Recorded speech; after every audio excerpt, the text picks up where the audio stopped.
Hey, welcome back. Welcome. Today, while Sarah Boone eats Krabby Patties back at the facility, we are going to pillage responsibly and enjoy our quick morning medical snack. Oh, I love calling you guys in the morning. It just gets my day going. Know that.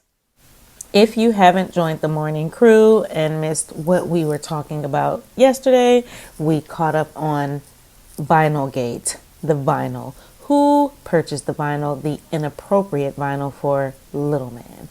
We covered the emails. At the tail end of the episode, the salacious emails that were dropped on the third rail. So today we'll pick up from that. Of course, we're going to hit the lunchroom at Lowell to check out what Sarah's having for breakfast, lunch, and dinner. If it's a negative earn or if it's a positive earn. Ouch. Ouch. You okay? My tummy hurts. Oh, you need to go to the doctor? Yes. Okay. Go get the stethoscope. Oh no, I need doctor. Clearly, you can tell I have some updates for you guys.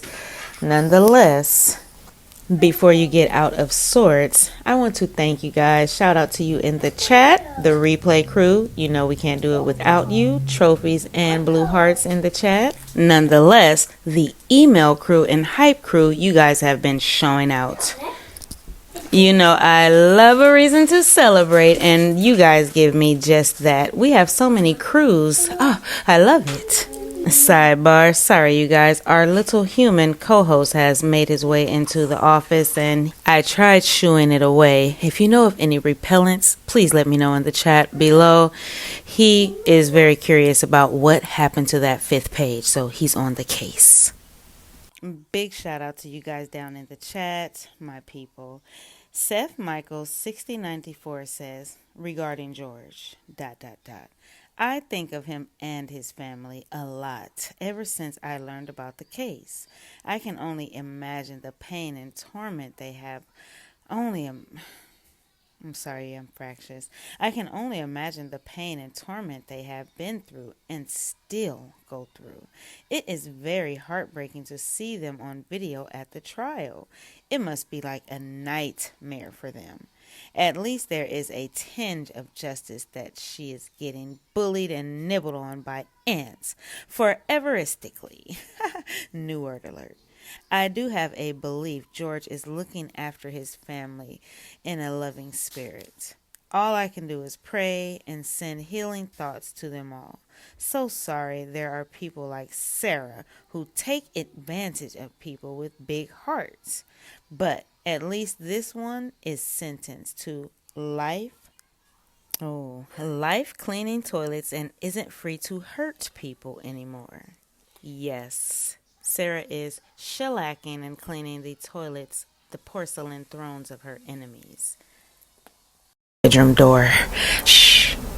So that we could get it there on time. For sure. It got there, and it was the wrong address, which was not our fault. Sent us that address. No. Okay. And it's not mine either. Karen Neasley 288, hey Karen, says, for George, I will go to the Aces Hardware and buy something. Oh, the dog is dancing. She says, for George, I will go to the Aces Hardware and buy something. I will thank the workers in there! Exclamation. I thought that was so sweet. I got the idea to donate for DV victims in honor of George since Sarah said the clothes were getting too small and I was tired of looking at them. So I said, hey, let me do some donating on George's behalf. So this is such a great idea. If you all are feeling like it's a great day to have a great day, make sure you let your fellow straight A students know in the chat if you do anything that warms your heart and you want to share. Know that. Speaking of warming hearts, let's talk about that natural joy. It's natural joy. Sidebar, I'm going to go and check on the little human. I can't see him on the camera anymore. Be right back. Present is the least of your problems. No, it's actually not, because it gives me something that I know brings him joy, and it's natural joy, and it's something that I don't have to worry about with super stupid, awful strings attached. So no, this has been actually a really nice change of scenery, which is why it's actually been making me. Then what do you want me to do? I mean, You're promising on your son's life, that's fine. That's how much it means. I get it. Look, I get it. That looks really bad. So that's what scares me. Like, what do I need to plan on? Like, what do I need to plan on? I promise you, on my son's life, it was not intentional. I promise you, on Lucas's life, it was not intentional. I don't know you. I can't say I know anything about you. I don't know what would be a true statement, what would not. You're promising on your son's life, that's fine. That's how much it means. Sorry. That's how much it, look, that's how much it means. Okay. I hope you take that to heart. Please.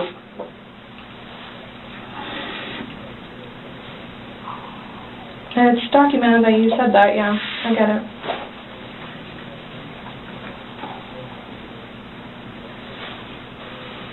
Do you have any idea when I can get my phone back? No telling. What do you say? I just said no telling. Our digital forensics unit is got a lot of cases on their plate. Well, and that's not technically my laptop, it's Lucas's laptop. Okay. But he plays, you'll see all the games that he has on there.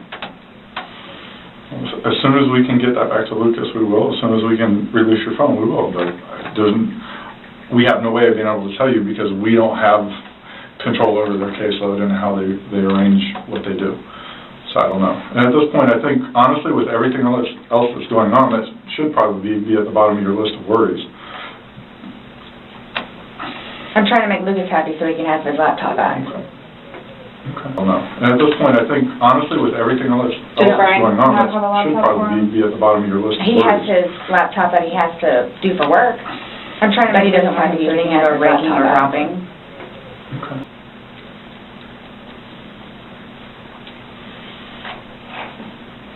It's not a big deal. There's nothing on the laptop anyway. Then why are you making such a fuss about it, Sarah? Tisk tisk. Negative earned. So let's head over to Lowell to see what we are eating for lunch and breakfast and dinner today. So, of course, for breakfast, no oatmeal. We're having grits today. Oh no, Sarah, sorry, I was a bit overzealous. That's Thursday, so you are having oatmeal today. Sarah will have oatmeal, this cinnamon oatmeal, 4 times this week. All right, let's go. Cinnamon brown sugar, sweetened oatmeal, 2 streusel coffee cakes, fresh fruit, coffee, breakfast beverage, 2 packets of sugar, and no alternative. Shout out to one of you in the chat said, hey, Danielle, hate to spoil it for you, but this stuff is not what the inmates get. They just put these menus out to make the public satisfied. They really feed them slop. Oh, so that breakfast sounds like a positive earned. I love a continental breakfast. Streusel coffee cakes, oatmeal, fresh fruit, coffee, and breakfast beverage.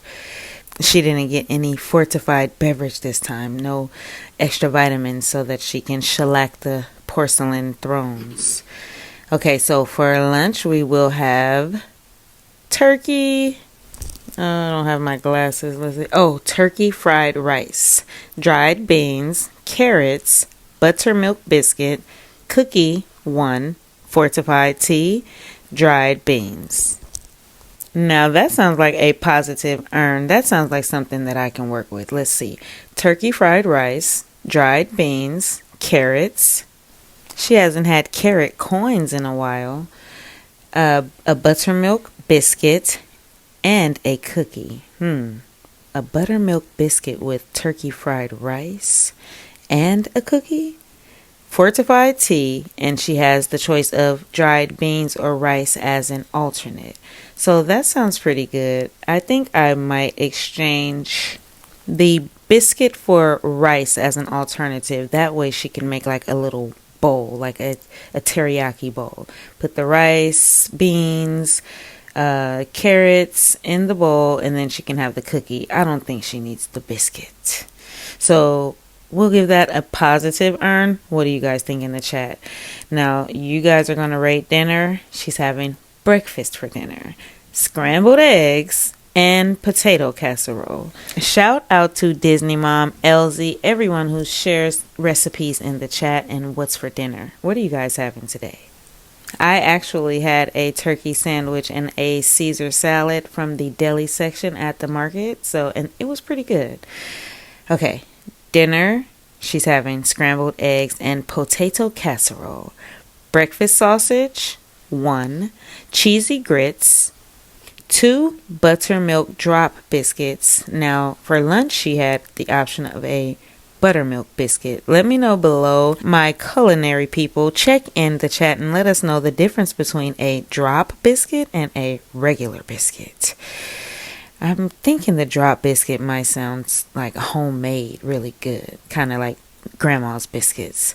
She gets jelly with that and margarine and a fortified beverage. She gets an alternate of cheese. I have to rate you guys. That sounds like a positive to me. What do you think in the chat? One more time. Scrambled eggs and potato casserole, breakfast sausage, cheesy grits, 2 buttermilk drop biscuits, jelly, margarine, and fortified beverage. Positive earn. I think that's a pretty good breakfast for dinner. They should serve that actually for breakfast instead of the oatmeal. What do you guys think? Can't be sugar coated. This is do or die at this point. They don't understand the YouTuber. They don't understand. This is do or die at this point. We YouTubers just don't understand. Sarah at the time didn't know P was one of those vicious YouTubers too. Futuristically, of course. Let's do a quick family court rewind to listen to some of Sarah's demands. Then we're going to get back into those emails from yesterday. Respondent, all holiday sidebar. So just to track in case we were thrown off. A was, hey, former husband is only allowing 1 call per week between me and my son without the court authorizing that during Christmas and New Year. So B is denying the respondent all holiday parenting time, stating it was his Christmas according to the parenting plan, and she is not family to her through their son while on the telephone prior. What do you guys think about that? Is Brian at home drinking in front of little man saying like, yeah, hey, tell your mom you're never going to come and see her. What do you guys think? C. Prevented telephone communication during the child's 2-week winter break by not providing funds for the respondent to call her son. That is the one that gets me every time. Is she expecting Judge Jackson to demand that former husband funds her phone calls for the next 3 years until little man turns 18? Or does she know that she can just get 13 cents of her own and call little man? Will Brian allow that? Or is Brian saying, no, you can only call if I'm paying? I'm quite sure he would not mind if she funded her own calls. So that gets me all of the time. C. Prevented telephone communication during the child's 2-week winter break by not providing funds for the respondent to call her son. D. Excuse me. D. Refused a pre-discussed 15-minute remote video visit on Christmas Day for the 6th consecutive year. No fish soap. Whew. Okay, I'm back. Speaking of fish soap, put a pin in that and we'll get right back to that. So, the emails that the third rail dropped. You guys, oh my God, they had the internet on fire yesterday.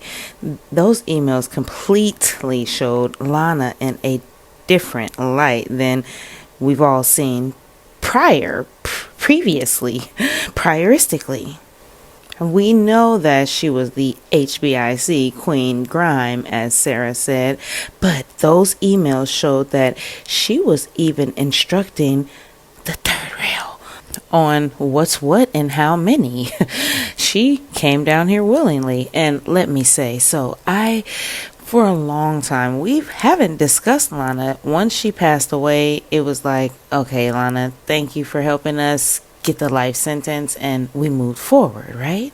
We've had little things come up here and there, but with the recent emails and phone calls coming out, you can't help but to kind of realize that Lana's she's an intricate part of this case.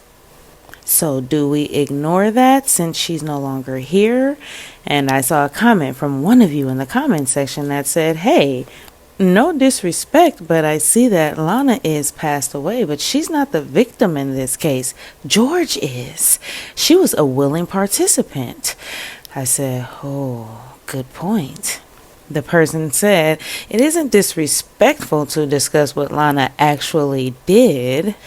And that writer said, you YouTubers discuss George daily, so what makes Lana exempt? And that got me to thinking, is it wrong to discuss the things Lana did behind the scenes for the case? I mean, that's what we do, right? We discuss everybody involved in the case. Whether it's good or bad, we talk about George or his brother in his case, and Vanessa, rest in peace, losing her life, and the things surrounding all the stuff in the case. But are we disparaging Lana by discussing her part in the case? So I thought, I think I wrestle with discussing Lana because she got close to YouTubers that we all watch and love. So I think we kind of collectively just gave her a friend of a friend pass. Like, hey, she's a friend of a friend. Nonetheless, these emails show the extent and the manipulation, just how the depths that she went to try to help Sarah flee.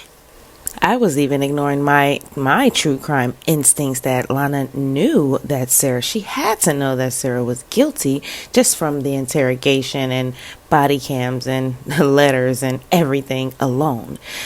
Nonetheless, we hear the bat stories. She knew about the bat. She knew that Sarah pulverized him prior to testifying for her.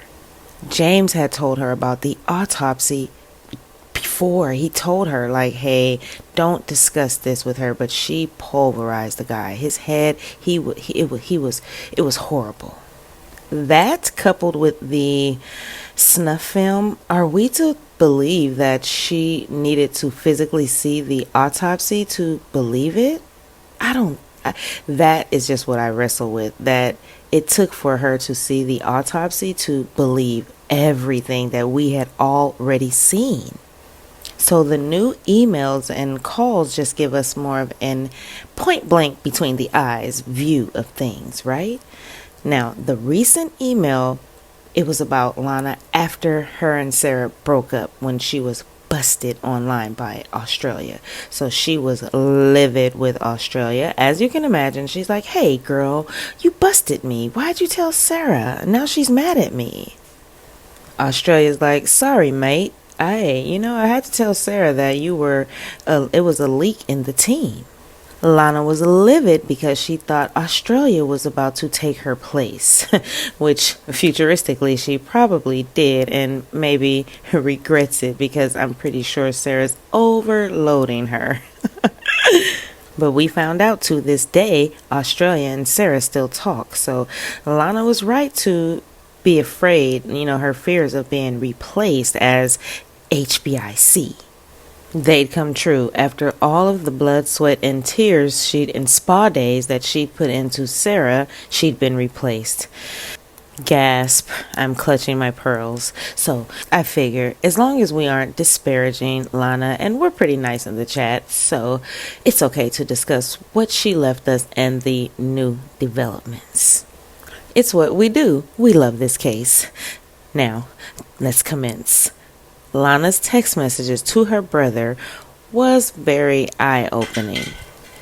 So we're going to do a rewind because they are very parallel. The email between P and Lana and the text messages between she and her brother.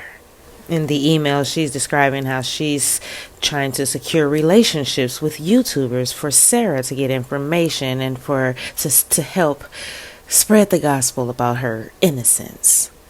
I don't think she knew she was going to run into those tablet messages, though.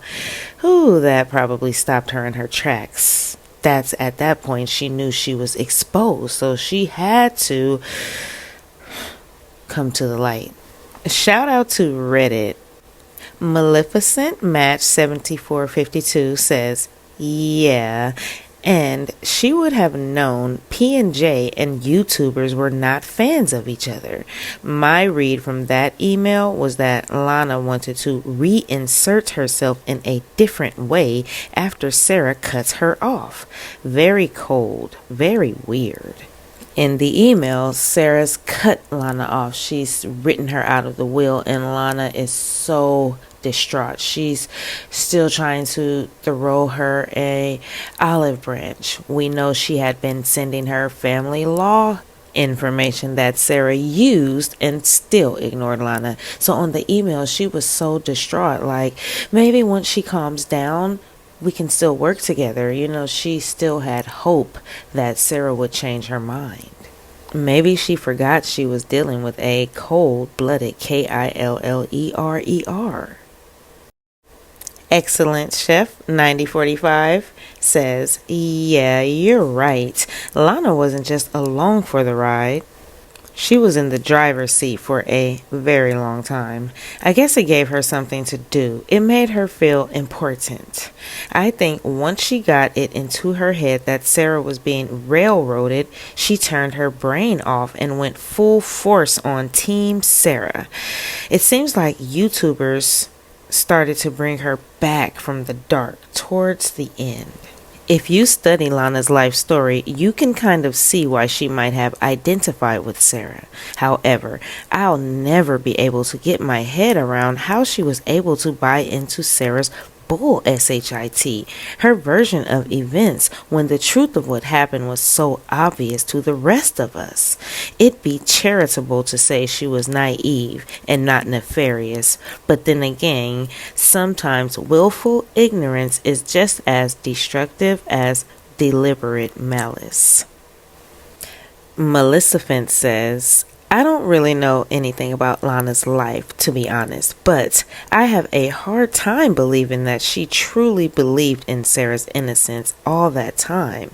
I read all the tablet messages between her and Sarah. I listened to 2 different YouTube creators react to them. I watched many videos of YouTubers talking about her and reading text. Quite frankly, I'm not buying it. I think Lana was manipulating everyone else. Okay, now we have to be fair. With her illness, Lana, she did experience cognitive decline, so she might not have been thinking properly, even though her mind worked just fine when it came to research and harassing and background checks and documentation, motions, playing on the judge's phone. She had all of her wits and her smarts then. She was very compos mentis. But maybe when it came to determining Sarah's innocence or guilt, she was cloudy. You guys tell me below. We're trying to be fair. Federal Customer 193 said, she's monstrous. Better at masking than Sarah, but she's equally incapable of seeing others, especially the victims in this case, as human beings. She doesn't operate in the terms of decency or principles. Trashing, sidebar, Federal Customer is about to quote Lana from the email. Trashing YouTubers for breastfeeding is a mistake because true crime consumers are mostly moms.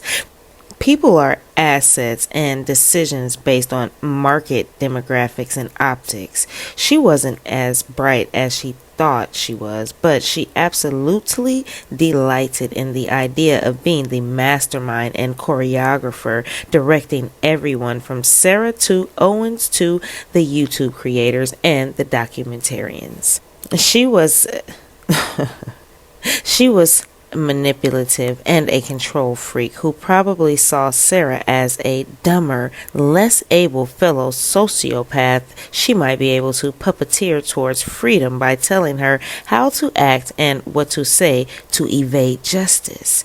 This was a game to her, like the G.I. Joe strategy campaigns her brother described her in delighting in.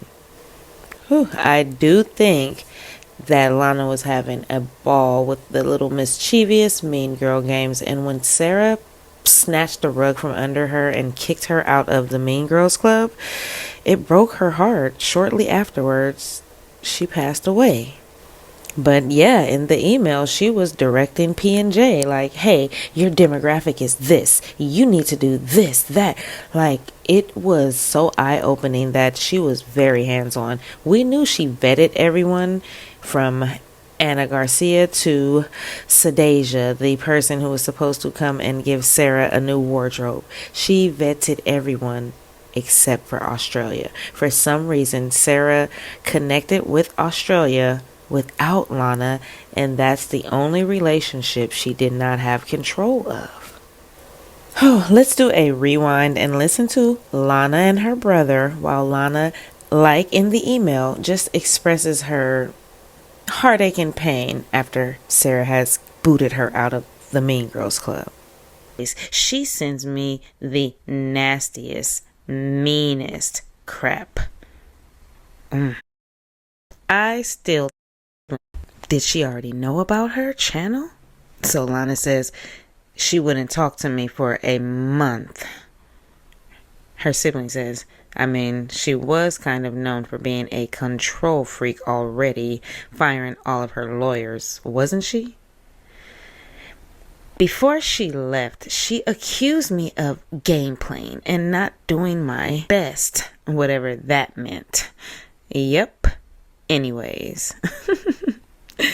I happen to have been on a live chat and someone knew I was Lana on there and asked me, hold on, here we go. I happened to have been on a live chat last week and someone knew I was Lana.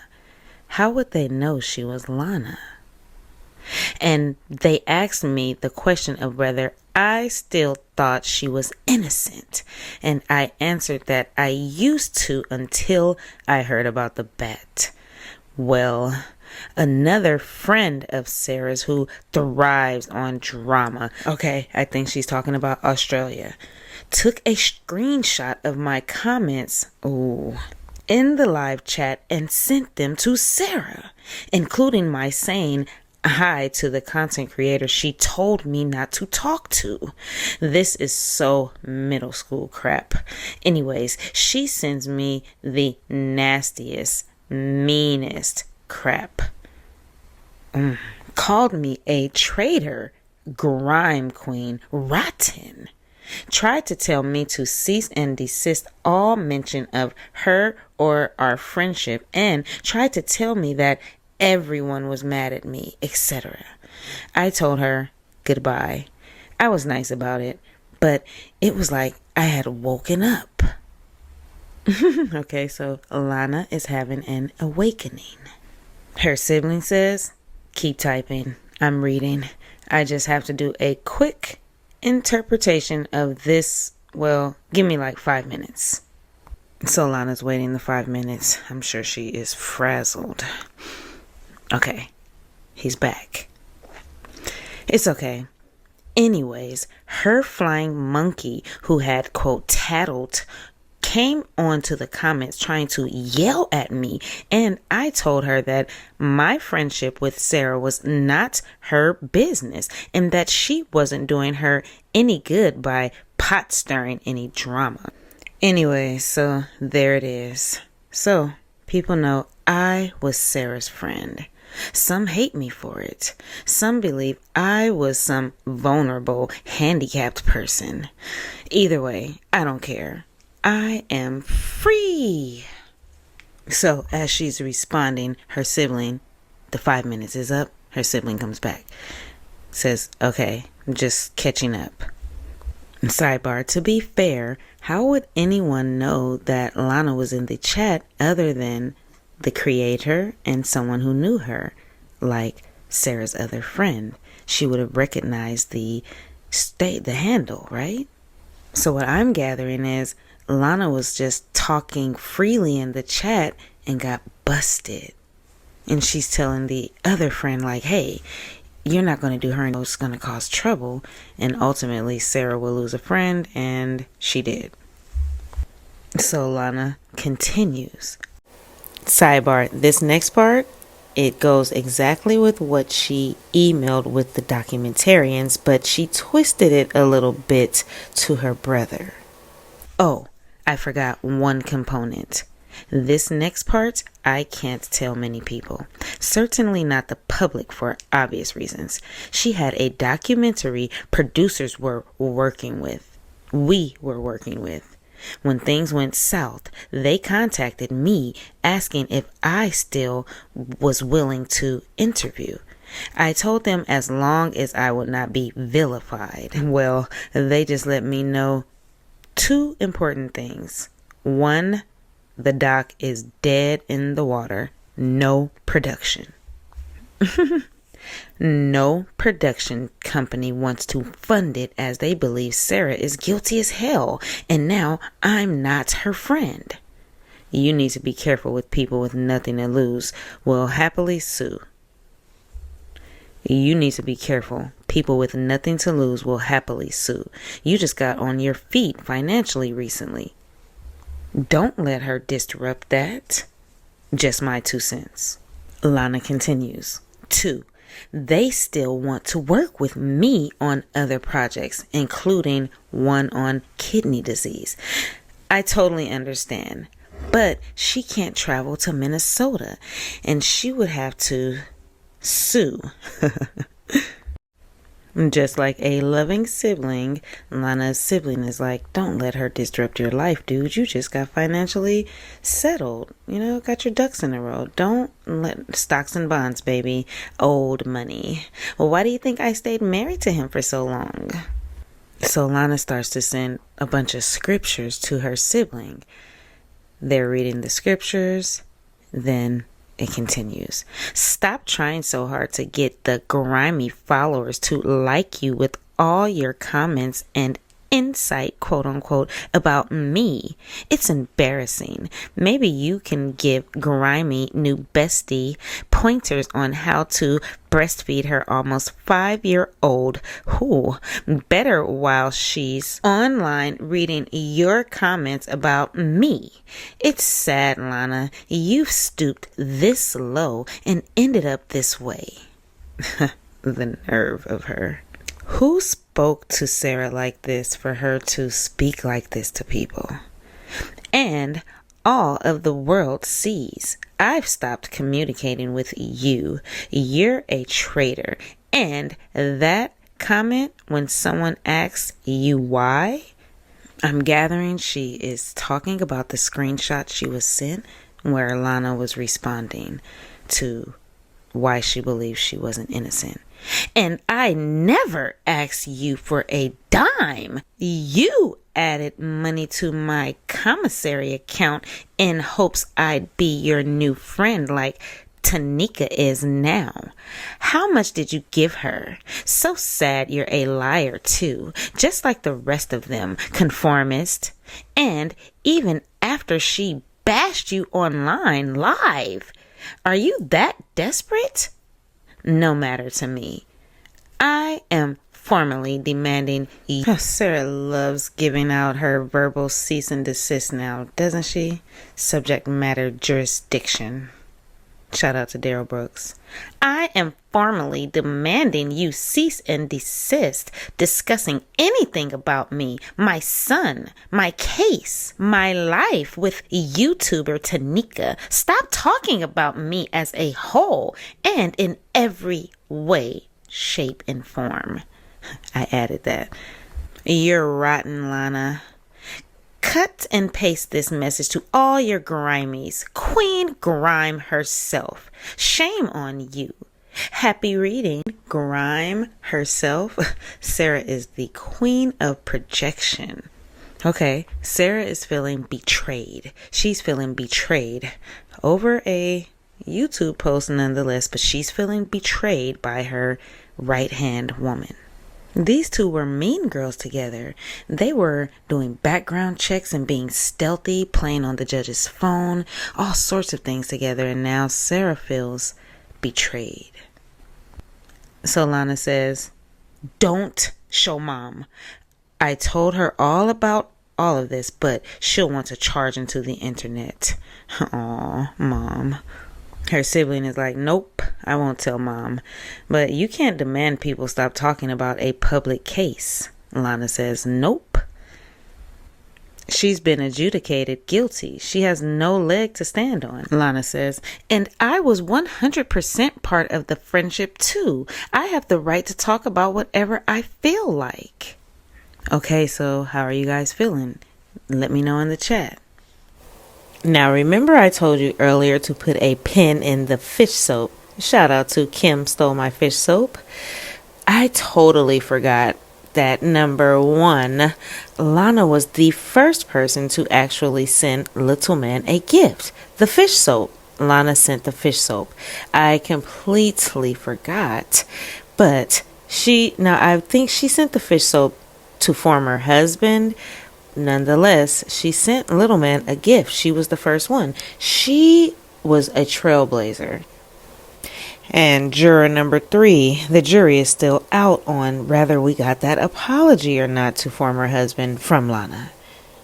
We'll never know.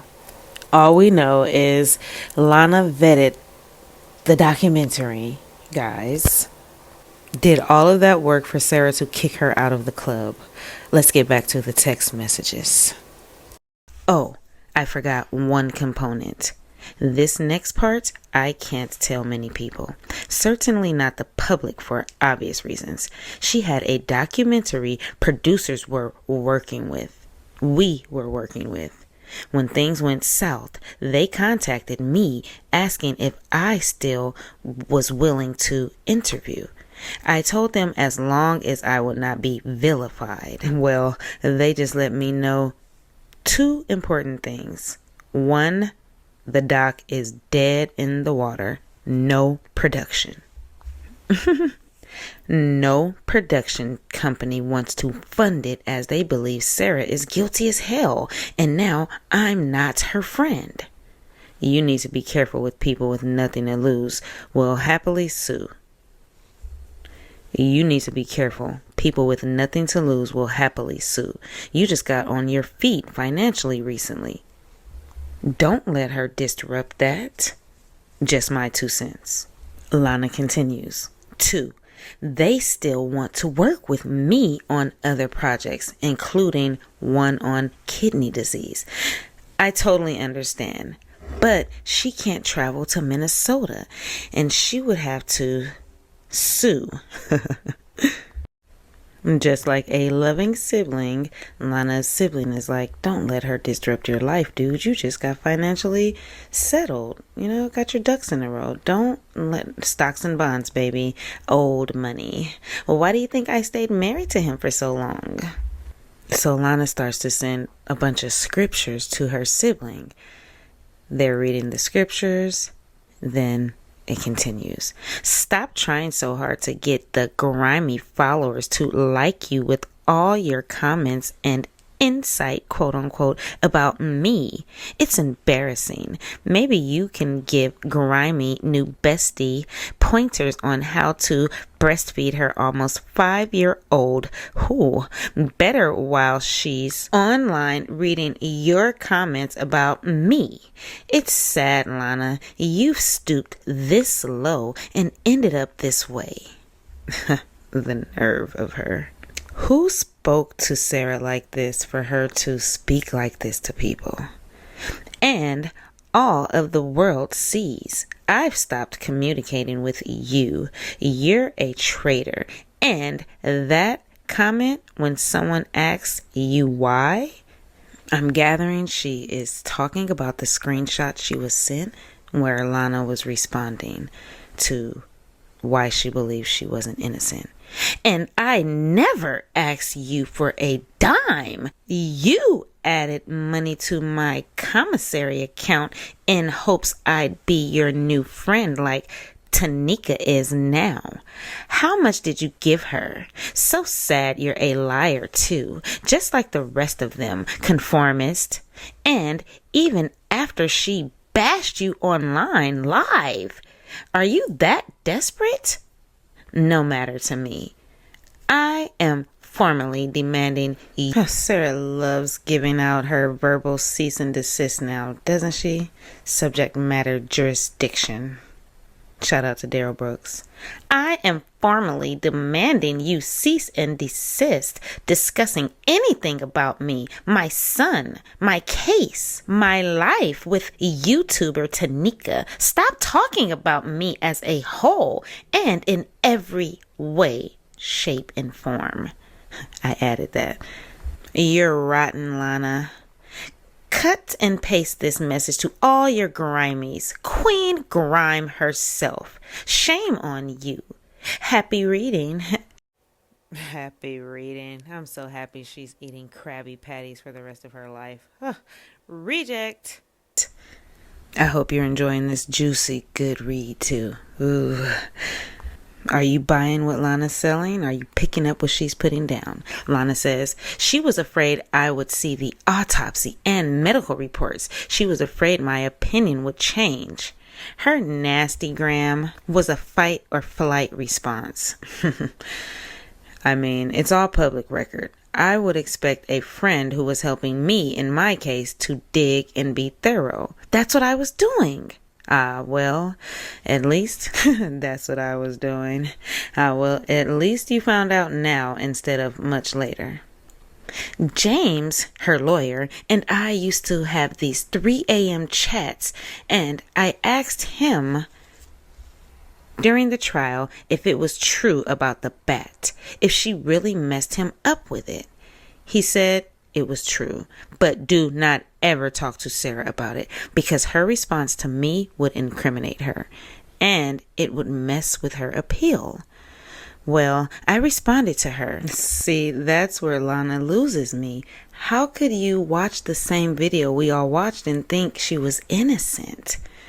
Just say you liked her and you wanted to help her out, but saying that you thought she was innocent until we all were surprised by the bat. Yes, the bat surprised us all, I think. Nonetheless, the video had me sold, personally.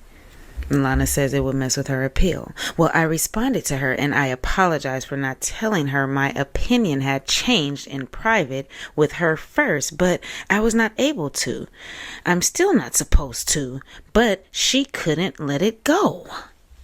So hopefully she didn't mess up her appeal mixing it up with me. Sidebar, someone send this to Judge Kranick ASAP. I still don't hate her. I'm not vindictive. She should leave me alone and I will, okay? Because Lana knows where the bodies are buried, where the bones are buried. She should leave me alone and I will go my own way. My own way. It's about to get a lot worse for her in life. One sec. I think she will lose her appeal and spend the rest of her life in prison. Really, Lana? Do you? Her brother comes back. He's at work. He says, I'm back. We hit a vault, so I was figuring out where we were. The black line is where we have drilled.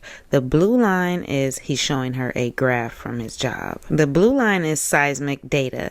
The green shaded area is my target zone. Lana says, sorry, don't mean to distract you while you are working. Wow. Oh, I'm sure he wouldn't mind talking to her again 20 times. Her brother says, nah, it's no distraction. Then Lana responds, so now you know. There are some people who want me to write a book and donate the proceeds to George's family. Yeesh. Next time, buy a dog from SPCA if you want a friend from jail. Right. Of course, the dog could bite me too, LOL. I wouldn't write a book. You only knew her a year. No, I don't want to.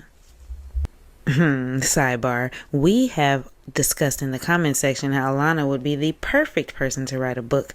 I thought her and James were going to go and ride off into the sunset and write a book and collect the money together. When she passed away, I figured, someone needs to get into her cell phone. I'm pretty sure she has all of the tea, piping hot tea, on Sarah. But how are you guys feeling about these text messages between her and her sibling, this exchange so far? During the trial, if it was true about the bat, if she really messed him up with it, he said it was true, but do not ever talk to... Wait a minute. So Lana says, no, I don't want to. Which I totally think she's playing coy in my opinion. But I guess a lot of people want to hear what I have to say. See, she is a novelty. Start a blog, a limited one. Write it out and then lock it. Then folks will know. Cheryl Carley wrote a book about Chris Watts after visiting him a few times and getting a few letters, right? I don't know who they are. Cheryl Cadle, a nobody, but she made a lot of money to writing a book. Plus, Dylan Tallman, whom spent 6 months with him, wrote a couple that sold a lot. I had a year and we spoke a lot. See? I had a year and we spoke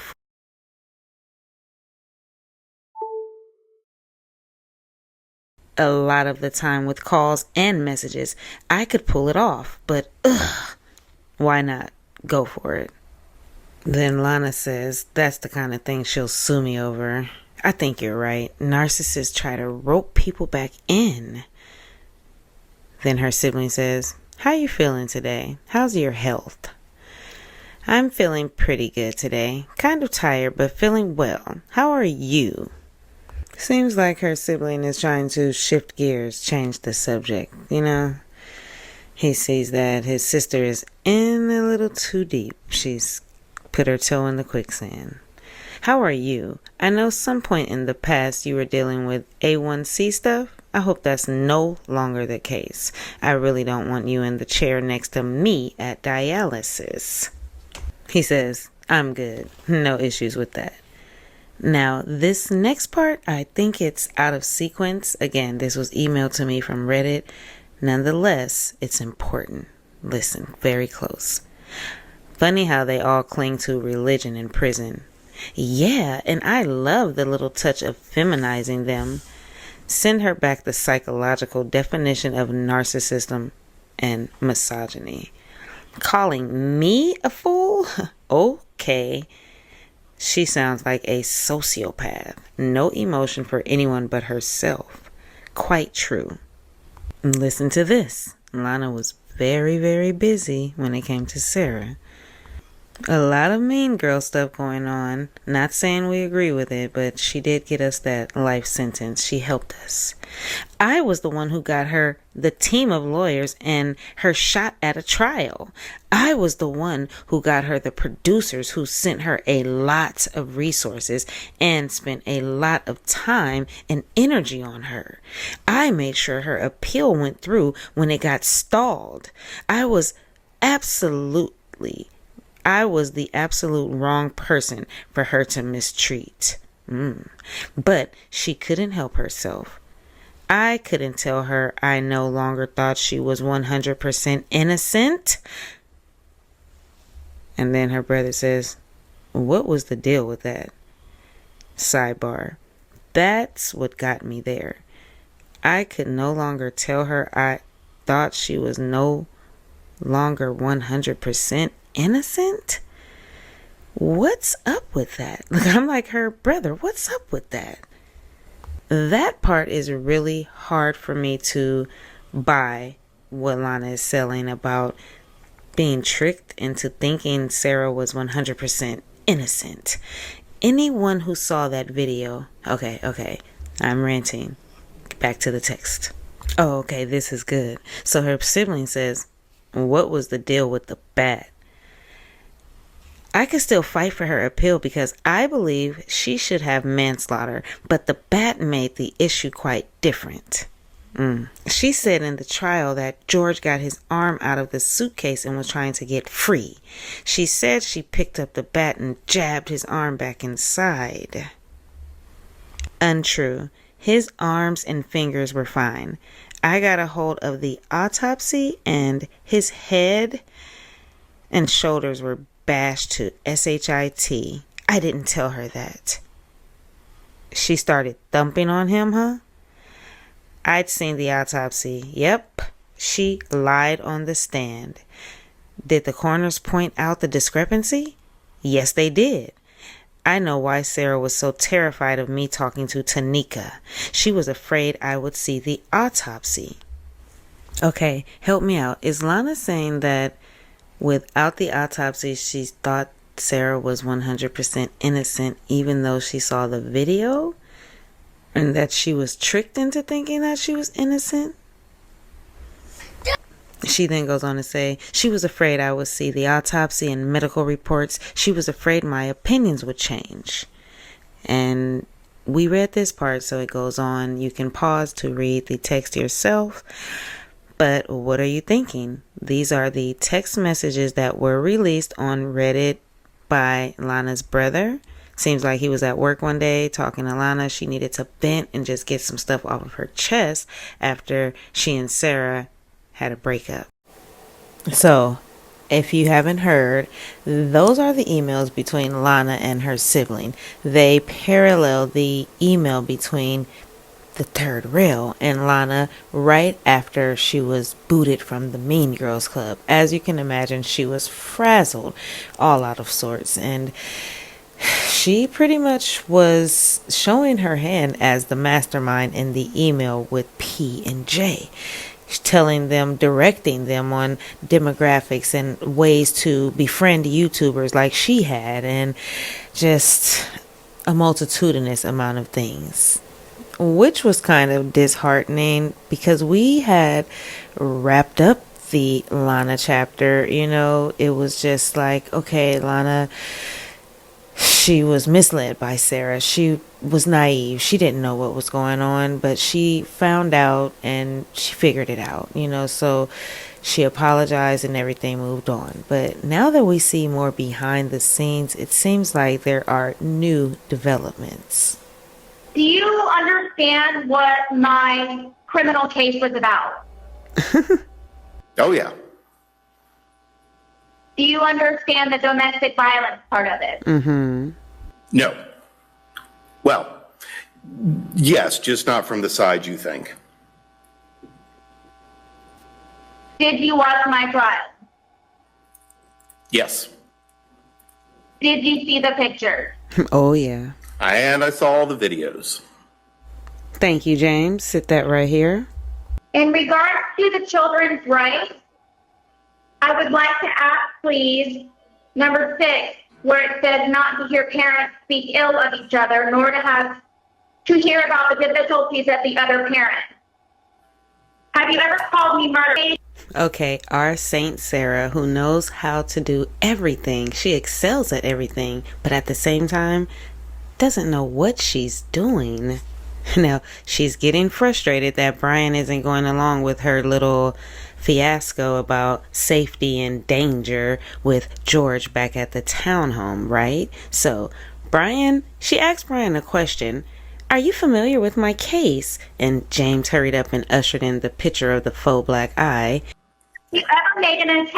Have you ever asked me? Have you And ever what's responded the to relevance to the issues that we're here on today, which is the relocation proposed parenting plan and the request to modify either actually, no, child support's not an issue, but to modify alimony? This is where I'm unclear, Your Honor. I'm not sure what exactly I'm supposed to be doing. Is this in regard to the parenting plans or the relocation? I've explained to you more than one time the issues that the court is considering today. You need one final time. The issues are the petitioner's proposed parenting plan that was filed in relation to the the petition for relocation, and then the request to stop alimony. And there's also a request for attorney fees. Those are the issues the court is considering. Those are the issues that you should be asking. Okay, my beautiful people, are you still there? Are you sitting with a perpetual question mark over your head? Oh, sidebar, since we just got the jail call about the vinyl record, let's go into that area. Well, I purchased them. Your Honor, I need Hold up, stop. I need some scope of what time period she's talking about. All right, I'm going to sustain the objection. Re-ask your question, and you need to put a specific time period in your question. Within the last month, what have I purchased for our son? You had somebody third party else, not you, buy him a record for his vinyl player. Have I purchased previous items for him? You have had a third party, not your money, not you, purchase some things for him. Yes. What family members do I have helped pay? Excuse me? I'm sorry? What'd you say? My family members. Who is it that I can have help pay? Philip's the only person. Why is that? Because your other brother's not really capable of doing anything, and your mom and dad are dead, and you don't get along with any of your other relatives. Are my grandmother and grandfather deceased? Well, I mean, you're almost 50 years old. Most people, their grandparents are deceased at that point. All right, Ms. Boone, what's the relevance of these questions? Judge Jackson is going to lose it. Because they're trying to make me seem that myself and no one in my family is contributing to my son. It's true. And it's difficult when my family is deceased and my younger brother is in the military on his 9th deployment in Israel. So, All right, ask your next question. Ask your next question. Do you guys think that's a good excuse? May I please put in an exhibit?